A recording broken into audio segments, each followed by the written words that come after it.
Welcome to the Director's Cut with East Lansing Public Library's Director, Kristen Shelley. Welcome to the Director's Cut podcast. I am Kristen Shelley, Director of the East Lansing Public Library. The library enriches, connects, and transforms lives through knowledge and innovation. In this new podcast, we will have conversations with various leaders who have made a difference in their communities. My special guest today is Nick Berry, one of the owners of Blue Owl Coffee. Blue Owl Coffee grew from a coffee bike to a 1,500 square foot brick and mortar cafe located in REOTown neighborhood, a new roasting operation facility, a cozy 700 square foot cafe, and a new 3,000 square foot Blue Owl Coffee Café. Nick, welcome to the Director's Cut. Thank you very much. So, Blue Owl Coffee. Just curious, why a coffee shop? What, do you have background in brewing? Just kind of where the coffee shop came from. The coffee shop, this idea has been something that I've been working on since I was like 15 years old. Wow.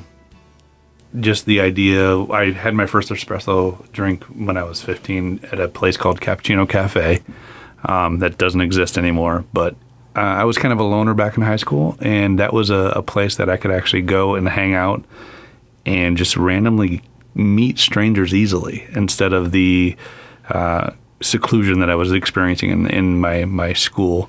And so around the coffee, the conversation was easy to have. What are you tasting? What do you like in this drink? What are you trying? It was just a very easy conversation to build from.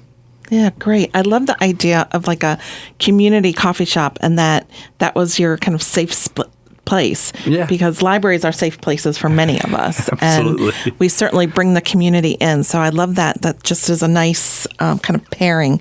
So can you tell me about the significance of the name Blue Owl? The Blue Owl? That's actually from a nightmare I had about 6 years ago. Giant blue owl actually came in and ate everything and everybody that I cared about, and then just kind of gave me a turnaround and gave me this sort of, you coming with me or what look? And I woke up and it stuck with us, and it became a funny joke, and then became kind of just something that we went along for the ride. So It was either do this or, lose everything. Wow.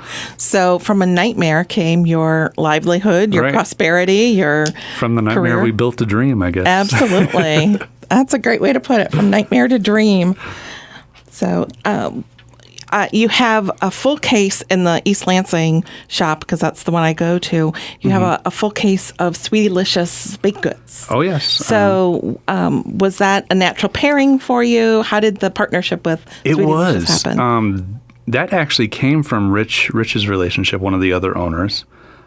They've been friends. He lives like a couple doors down from them, or apparently, and he's been a part of that whole world for a long time. And so it was just a natural thing for us. Hey, we need some really good pastries. None of us are bakers. Mm-hmm. And so we went to our friend, and who happens to be an incredible baker, and hooked everything up.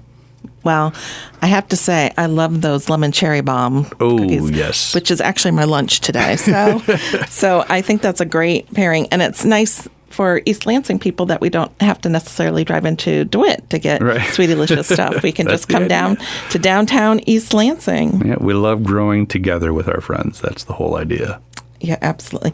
So the whole Nitro Brew kind of phenomena is new, and then there's cold brews. Yep. So you do it all. So can you kind of describe like how you learned how to do it all, or like what's trending? What's your biggest honestly, trial and error is the best way we've learned. All the way through the kegging process and everything, we learned in Rich's garage, basically.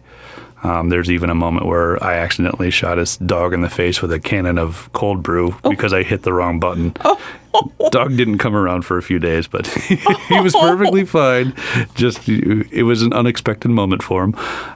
But yeah, it's all been trial and error. And honestly, we don't really think about trends too much. We think about, what would we drink? What do we want to share? A lot of our community comes in, hey, have you tried this? I want to see if this works together. And so we actually build alongside with our friends. Okay, very good. Yeah. So I've tried a couple Nitro Brews, and I actually tried your Neapolitan today. And I know they're fully caffeinated. They have a ton of caffeine in it, but it almost has like kind of a hint of like tasting like a beer. Oh yeah. So I just think that's really interesting. I know there isn't. No, there is no alcohol in it. Yeah. But that's how I explain it to people. It's coffee we treat like a beer. Yeah. It goes through the same kind of process. It's a 4 to 5 day process of getting it to that point, getting it brewed and correctly, and getting it to a tasty treat. So what's the difference between a cold brew and a nitro brew? Basically, the kegging process. Just the kegging process. The nitro gas adds a whole different texture experience, levels out a lot of the palate and the flavors of the drink. Where a cold brew is just straight up. This is cold brew, and there's a water ratio that's different. But fully caffeinated as well. Yeah. Yeah. Okay. The caffeine's always there. Okay. Well, I'm a caffeine coffee drinker, so I appreciate my caffeine. So I alluded to this earlier, that libraries have long been gathering places in communities. We are open to all. We invite all in. And in like the 1990s, 2000s, libraries started adding coffee shops. Oh, yeah. And cafes. East Lansing wasn't large enough to do that, so we added vending machines, but they're used all the time. But I love the idea, as I said, of the community coffee shop and the gathering place being the coffee shop, centered around a good cup of coffee and discussion. So how do you see the East Lansing Public Library and Blue Owl partnering? Oh, I mean, we've already done a couple events with the public library, and it's honestly almost a seamless thing where, there's people going in there to figure out, research and do all their dream building stuff, and we're a space to help start those dreams being created. So it's kind of a no-brainer partnership for us. A lot of access to info in the library, and we're the access to the space to actually start trying those ideas out. Mm-hmm. So I see a number of things happening. Like we've had readers and writers nights, writers workshops, working on some sort of makers events in our space that we're teaming up with the different galleries and the public library. So, I mean, there's no end to what can be created, just like what you find in a library. There's no end to what the stories that are found there. I agree. I think it would be really fun to have kind of a coffee tasting at the library. I would love that. That would be so fun. And maybe pair it with maybe Sweetie Licious or with chocolate or something. That would be really, really fun. So let's put that on our docket to work on as we move forward. And lastly, there have been several coffee shops that are in East Lansing that have opened up. I know there's a Foster's Coffee coming kind of across the street. How do you work with the competition, and how does Blue Owl rise above it, or how do you keep yourself individual in all those coffee shops? Well, I think it's honestly just discarding the need for the individuality. Foster's Coffee, those guys have been friends of ours for years. And so one of the first things that we did is Nick reached out to us and said, hey, let's sit down. We're moving into East Lansing. And I went out and had a cup of coffee with him, and we just chatted about, hey, we're going to be neighbors. We're going to be friends above competition, is what we always say. And we just, the conversation was, how do we build East Lansing together? What do we do together instead of like try to claim our portion of the market? It's like, how do we create a culture? How do we adapt and move it forward together? So I think that's a far better way of doing business in a community is don't try to carve it up. Don't try to claim your piece of the market. Just build it together. Great. And it's so refreshing to hear business owners use the word friendship versus competitor. And I think, I'm one of those people, you can never have enough coffee shops. So the more the merrier. Oh, yeah. And I think East Lansing is a coffee drinking community. Oh, yes, it is. So one other thing, I love your counter that was made. And I think I read an article that was a local person that that collects the trunks and the old suitcases and puts it together. He goes by Curb Stalker.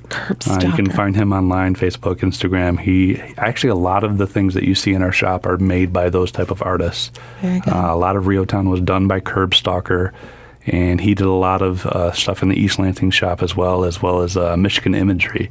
Did some great metal work for us. The menu board, our signs, all kinds of stuff. I just thought, what a great way to use old steamer trunks and old suitcases. Yeah. It's really remarkable. And it just adds just a kind of a little bit of a funkiness to the interior. I'm glad you like it. Yeah, Thank you.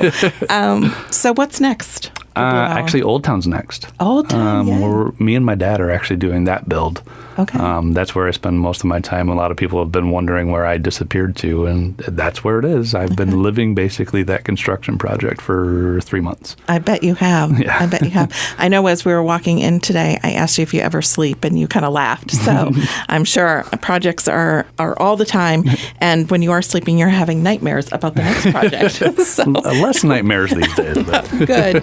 I'm excited to announce that we will be launching a new podcast called Business and Brew that will take place at Blue Owl Coffee Café. This new podcast will feature local business owners in our community, how they got their start, business advice for our listeners, as well as business information and resources available at the East Lansing Public Library. So stay tuned for the launch date and additional information. Nick, thank you so much for joining me today on The Director's Cut. My pleasure. You have been listening to The Director's Cut, an East Lansing Public Library podcast.